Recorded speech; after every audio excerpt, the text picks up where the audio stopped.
между взносами на капремонт и продажей ЖСК. Кто-то там объявляется банкротом. А как может объявлено быть банкротом некоммерческая организация? Можно узнать? Суд может объявить банкрот. Так нельзя как некоммерческая организация. ЖСК некоммерческая организация. Огромная, и нельзя объявить банкротом. Да. Ну послушайте, ну нельзя же на таком уровне. И продавец деньги получает. Деньги получает. Значит, я, понимаете, что я могу сказать? Я из этого ничего не поняла, никаких заключений делать не могу. Кроме одного. В связи с тем, что люди отказываются участвовать в этом безобразии, наша администрация городов и города Москвы действует известным способом. Да, здесь не нужен бандитизм.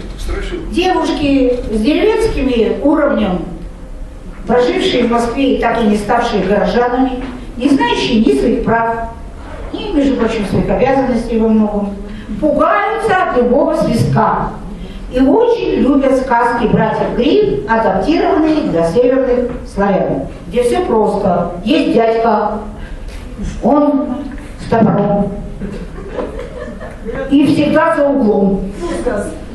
И если не лютьем, то катанием он отнимет у тебя в молодости дружка, в зрелости мужа, в старости хатку, но до этого ты еще будешь платить ему за счастье дышать.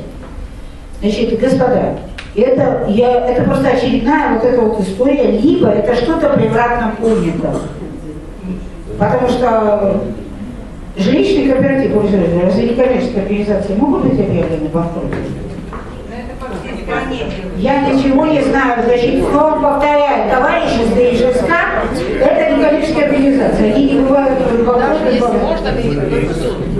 Да не может суд их обвинить, но... Так, допустим, если Да